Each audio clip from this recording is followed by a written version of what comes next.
Good afternoon. I'm Greg Casar. I am chair of the Progressive Caucus and represent the heart of Texas. Thank you so much for coming.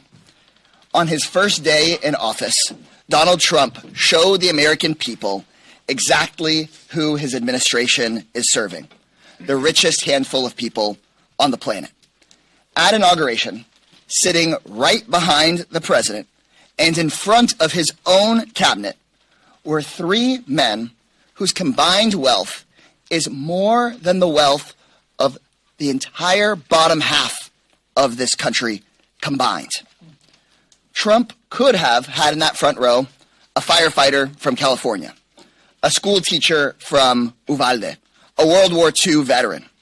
Instead, Trump isn't putting the good of Americans first.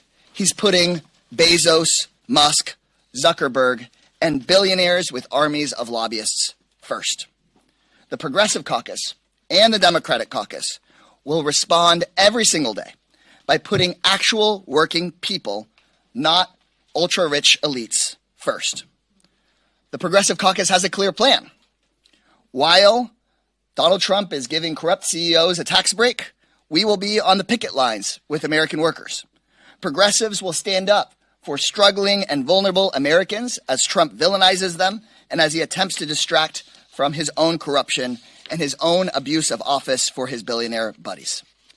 Progressives and Americans across this country will hold Trump accountable for pardoning violent extremists who are convicted of assaulting police officers. We will hold him accountable for shredding our Constitution and attempting to take birthright citizenship away from people, including attempting to take birthright citizenship away from families, immigrant families who are here fully complying with the law.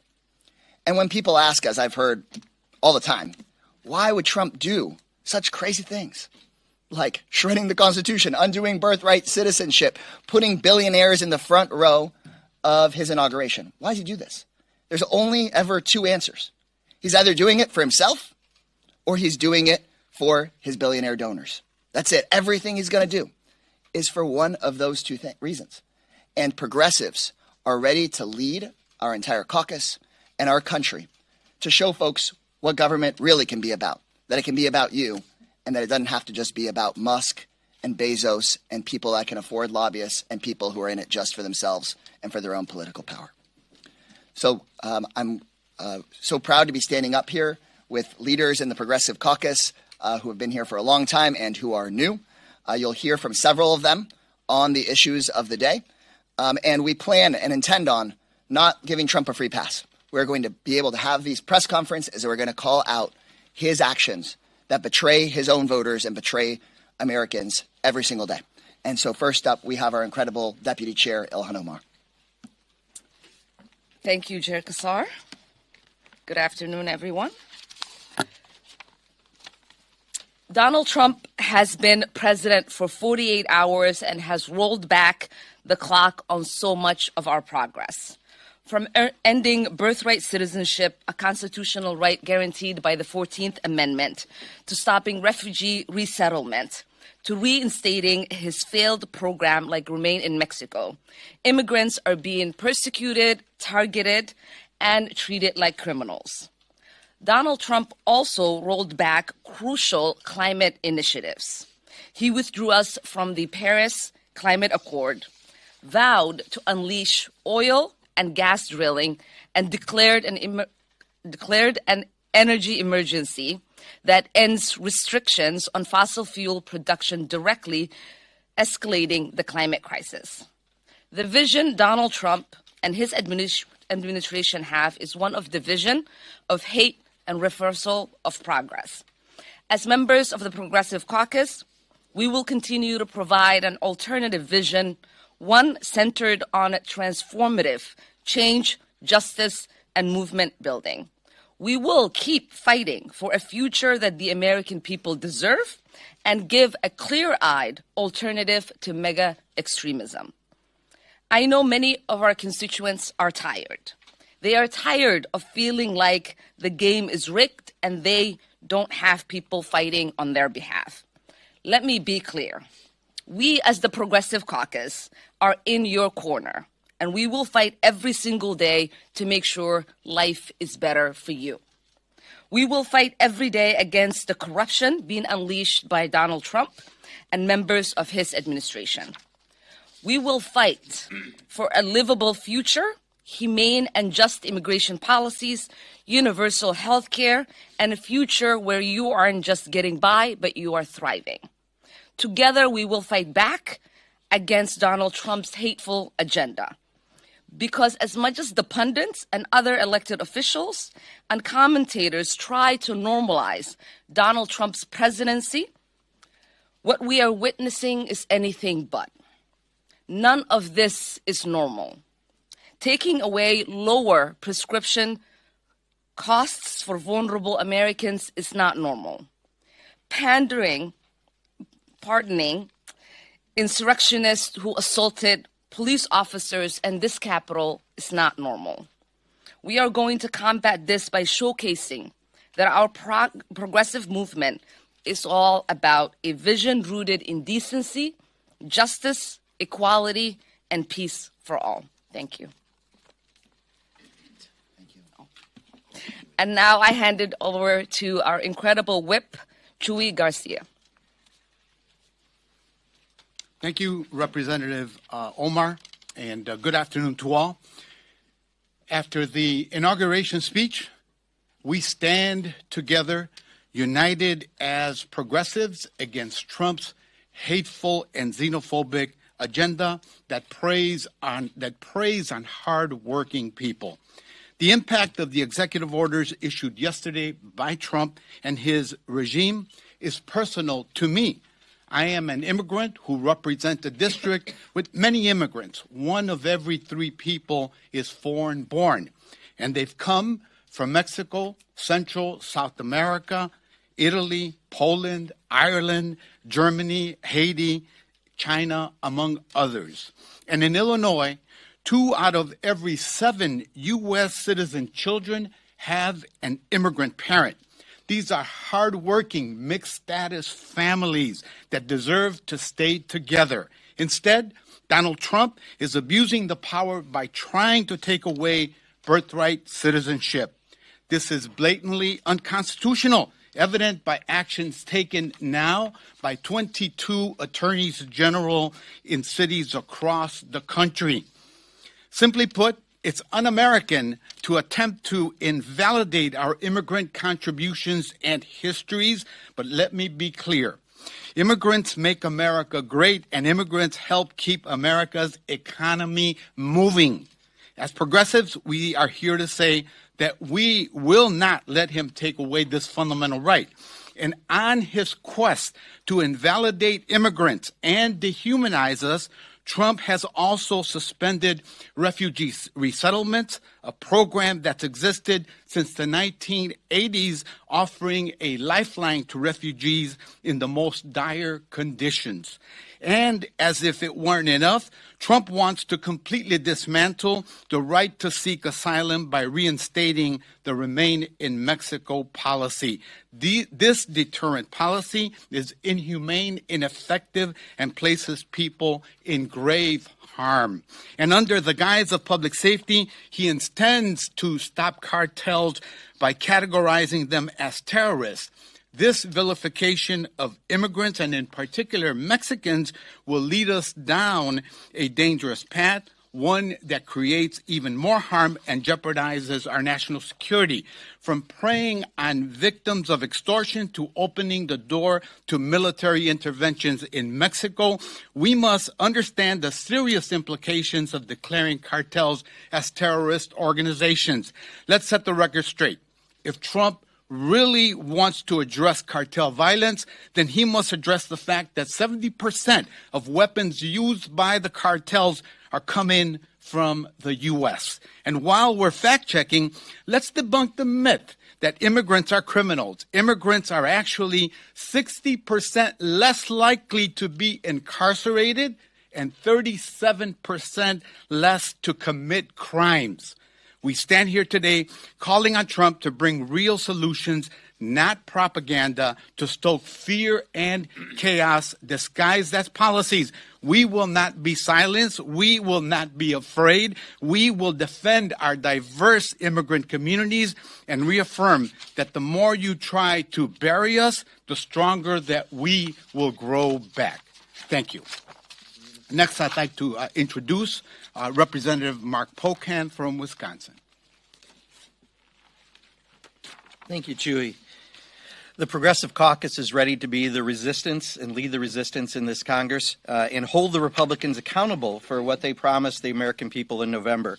I'm going to talk specifically around costs of goods in the economy as well as the LGBTQI plus community.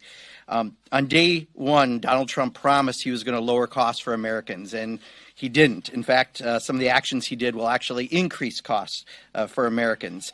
Republicans, we're in our officially fourth week of the 119th Congress, and we still have not seen a bill that's going to lower costs for Americans. Here's what is happening. If the president does tariffs on all goods coming in, he's going to increase costs for Americans. Now, there's a useful time to have tariffs. When they were having cheap steel going to the United States, putting tariffs on that protects workers here in America. But blanket tariffs do just the opposite. And those tariffs that he could do could actually drive our grocery prices even higher. On gas and energy costs, by him pausing investments in the infrastructure bill, by him halting all of the funding for the Inflation Reduction Act, that would have real-life ramifications on jobs. The 400,000 good family-supporting wages that were created by those jobs from those bills. On housing, nothing, crickets. We've yet to see anything from this president, and we know people are having a hard time affording rent and their mortgages during this economy. We want to see us raise the minimum wage. We want to make child care more affordable. We want to ensure quality, affordable health care for everyone. We want to lower those costs that I just talked about of groceries and gas and housing, and we want to drive down costs in other areas as well. Specifically for the LGBTQIA plus community, this is going to be a tough Congress. I spent Monday not here at the inaugural. I spent it in service for Martin Luther King Jr. Day by meeting with different communities. One of those communities was the LGBT community in my district, and talking to folks about what they're afraid about and watching those initial executive orders that instantly is going to attack people, certain people within the community. Those are initiatives we're going to fight for respect and equality for everyone. Those attacks on DEI initiatives are going to affect our community and other communities, and we want people to know that we respect everyone. We want equality for everyone, and that's what the Progressive Caucus is going to fight for in our time here. And with that, I'm going to introduce next from the great state of Pennsylvania, Representative Chris Deluzio. Thank you, Congressman Pocan. Hello, everybody. I believe in something pretty straightforward about the American dream. You work hard, you play by the rules, you got to have a shot at it. And folks are angry, right? They're working hard. Costs are too high. Housing, groceries, you name it. The corporate stranglehold on our economy, we're feeling it all over this country. You name a sector, there's probably consolidation that's driving up costs, that's screwing over small businesses, that's hurting workers. Mr. Pocan just said that we're in the third week of the Republican majority in the House and the Senate, this Congress. They've done nothing to bring down costs. They've done nothing to break the corporate stranglehold on our economy, and they're not going to, because they do the bidding of their corporate bosses here in Washington. They care about one thing, juicing their profits. I'm from Western Pennsylvania. We know what it is to see an ideology of only profits matter. They matter. So do our jobs. So does our safety. So does our dignity. So does this country. Places all over this country understand that history, where they were plotted to strip for their parts. Places like the Rust Belt understand this story, this history. To make life less of a ripoff, we need more competition. We have to take on monopolies, break that corporate stranglehold. Republicans, and President Obama talked about this, there could be an asteroid coming for planet Earth. They'd get in a room, you know what their plan would be? Tax giveaways to billionaires. That is the only economic program they have. Trickle-down economics has never worked for America. It's never worked for Western Pennsylvania. Where I come from, it's a place people love this country. They're patriotic. They support those who try to defend us. People like the Capitol Police who defended this building, who were brutally attacked that day. I'll give an example from my neck of the woods. A gentleman named Jordan Mink, convicted of assaulting officers with a pole, spitting on them, throwing stuff at them, convicted of theft aiding and abetting for smashing a Capitol window and more, sentenced to 4 years in prison. He's got a pardon now. As the opposite of public safety, it is the opposite of law and order. And these people are going to walk free because of Donald Trump's pardon. People are disgusted by it. My constituents are disgusted by it. I am disgusted by it. It won't distract us from our work to make life better for people, to restore the American dream, to bring down costs, defend our freedom. We'll find common ground. I'll find common ground with this president or anyone else. But if they're going to hurt my people, our people, we are going to fight. Make no mistake about that. Thank you. And with that, I'll turn it over to the gentlelady from California, Congresswoman Rivas. Where'd you go? There you are. Thank you. Thank you, Mr. Deluzio, for yielding to me, and thank you, Chair Casar, for your leadership of our caucus. I want to start by thanking the firefighters and first responders from across the country who have been working nonstop to put out the fires in Southern California. Our hearts also go out to those who lost their lives and livelihoods as a result of these wildfires. I visited some of the burn sites with my colleagues where we saw the destruction to homes, businesses, and community centers firsthand. It looks like a war zone out there. What we saw and what we hear from our constituents has made it clear that our communities need federal disaster aid quickly and now without any conditions attached. Natural disasters do not discriminate between red and blue. They impact everyone just the same, and it's not fair to keep anybody waiting for aid that they need to recover. I hope Speaker Johnson and House Republicans do not break historical precedent just to score quick political points or to please the president. We all need to come together to deliver federal aid to our constituents without any conditions attached so that they can rebuild their lives in the wake of this disaster. Thank you, and I yield back to Chair Casar. Thank you, Luz. We'll now take questions here from the press. Please say your name and your outlet, and I may hand it off to members. You'll indicate to me if you're interested in taking the question, and then after that, we want to do some breakouts with folks that weren't able to speak here at the podium today. Go ahead. Catherine Swartz with Notice. Wanted to ask particularly on immigration. This Congress, we've seen two bills, the Lakin-Riley Act and the Violence Against Women by Illegal Aliens Act, and we've seen a split among the Democratic caucus on these two. Particularly a lot of new Democratic members, freshmen coming in that are voting for both of these bills. Just wondering from the CPC perspective, does it concern you that there is this divide in the caucus when it comes to these immigration bills? The Progressive Caucus is united in having an immigration system that works for people, that is humane, that is legal, and that is orderly. And Republicans in this building, in this city, for decades have undermined that goal every single day. And so we are united in that vision. The bills you just described don't do anything to make people safer or to fix our immigration system. And so our goal as a Progressive Caucus is to recognize that many of these Republican bills are intended to divide the American people and to try to put frontline Democratic members in a difficult place.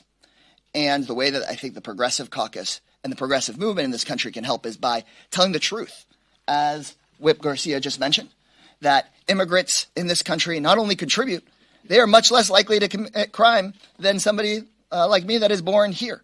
To tell the truth that these bills, in fact, don't protect victims of violence. In fact, they could lead to the deportation and punishment of victims of violence. But I also recognize, and I think the Progressive Caucus also recognizes, that so many of our members right now are having to vote in an information environment flooded with lies. And so the Progressive Caucus is committed to getting the truth out there so that all of our members can unite not just around our goals, but start uniting around a strategy to push back against Republican bills that really don't help and, in fact, can hurt many of the communities that Americans want to protect. Thank you, Mr. Chair. Michael Jones, Once Upon a Hill.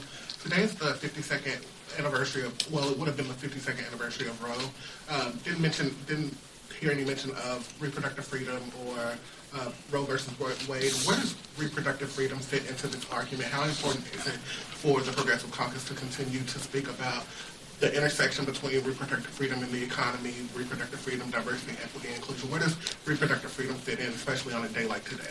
Extremely high priority, but happy to hand the question over if somebody else wants to take one. Somebody want to take it? Go ahead.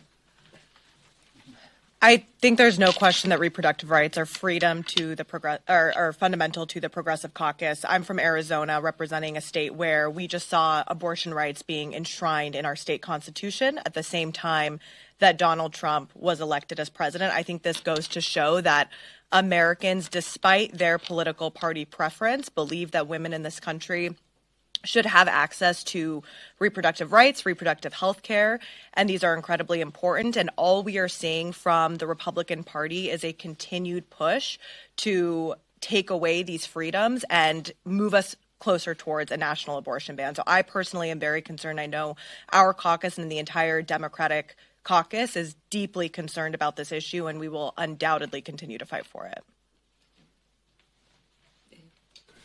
Congressman Pocan, Dave Weigel from 74, Congressman Pocan spoke to the attack on DEI, but I've heard less from Democrats the last 24 hours about the orders rolling back not just DEI, but rolling back affirmative action protections, including LBJ's affirmative action order. I wondered if what the caucus's strategy was on that and what the effect you thought these changes would have on the country. I mean, it's incredibly alarming. We as a country strive to create a more equitable space for everyone. I think the misinformation and disinformation on what DEI hire is has been that there's an individual hired because of their diversity, and many of these positions are positions in which the person is responsible for diversifying the workplace, for recruitment, for retention, for creating a space that is welcoming for everyone. And it is unfortunate at this moment, as they are suspended with pay, that we are paying people not to work. And I think to have tax dollars go out to individuals who are actually not doing work at this moment does the opposite of efficiency. When they talk about creating a more efficient workplace, that is what DEI hires essentially do. These people that are in these positions are trying to create an environment where the most efficient people for the job are hired. And so we're going to do everything that we can, again, to fight against the misinformation that is out there by putting out the correct information on what these titles actually means, what diversity, equity, inclusion actually stands for, and what kind of jobs are going to be lost, and how that's going to impact the workplace in this country.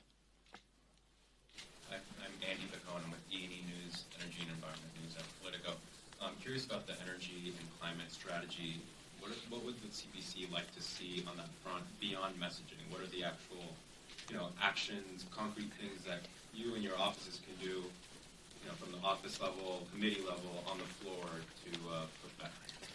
All right. Well, good afternoon, everyone. I'm Melanie Stansbury, and I serve on the Natural Resources Committee and am the newly minted subcommittee ranking member for the DOGE subcommittee. So to address this question on energy and environment specifically, we are going to fight back against Donald Trump's anti-climate and anti-environmental agenda. On his first day in office, he outlined an energy emergency. What Americans need to understand is that we have the highest level of oil and gas drilling, not only in the history of the United States, but of any country on the planet right now.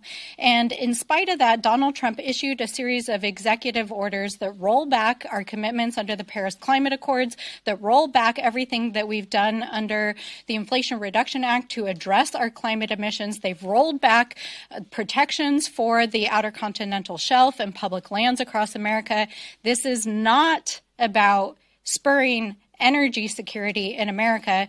It's about giving billionaires and millionaires and multinational oil and gas companies kickbacks for their campaign donations. I think it's important for folks to remember that Donald Trump literally invited oil and gas executives to Mar-a-Lago just a few months ago and actively solicited $1 billion in campaign donations in exchange for removing us from the Paris Accords, as well as basically destroying the clean energy initiatives that the Biden administration did. And guess what? Donald Trump delivered on day one. Our job as the Progressive Caucus is to fight back against these pushbacks, to make sure that we're protecting our public lands, our waters, we're protecting the fundamental environmental laws that have made it possible for this country and our people to thrive, to protect the public health, and to make sure that we're protecting the planet. So the specific actions, we're going to make sure that we fight back against the anti-climate agenda. I think there's a lot of interest in engaging internationally with non-state actors who also have a role, as well as to the extent that Congress can, to protect our international agreements. Most of the private sector, including the oil and gas industry, would like to have the international standards for the Paris Accords remain in place. We will continue in the Natural Resources Committee to push back against any and all assaults on the National Environmental Policy Act and the Clean Air and Clean Water Acts and the Endangered Species Act. And we're going to continue to use the platforms that we have to make the American people aware at every moment that it comes about what the Trump administration is up to. So those are some of the things that we're going to do, and I will turn it back. I think we'll take one more, and then we'll we'll all be available to sort of do individual interviews. Go ahead. It's so tough because obviously there's been a lot of action from the Trump administration, a lot of executive orders, a lot of people less sleep reading them. But I wanted to ask about refugees in particular, because that's something close to your caucus, and we have a former refugee here right now. What do you think about the Trump's, if we don't know, indefinite ban on refugee admissions in that program? What does that mean? And what are you hearing about that? Well, my understanding is that it's a 90-day pause for them to examine. We also know that there's a reinstatement of what essentially will become the Muslim ban, as he's directed the Attorney General to look at identifying countries for that ban. You know, I came here on the refugee resettlement program. It is one of the most vetted programs that are out there to bring immigrants into this country. I have constituents who have been waiting, especially Afghani constituents who've been waiting to be reunited with their family members. These are people who've risked their lives and put their families in danger in order to help with our country's war in Afghanistan. And so to abandon them really does go against what we say we stand for. If you have our back, we'll have your back. It's essentially what we would want the understanding to be, and it's unfortunate. And you have to think about the refugees are one of the most harmed immigrants in the world.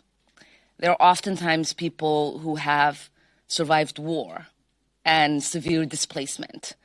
There is a reason why they have a special status.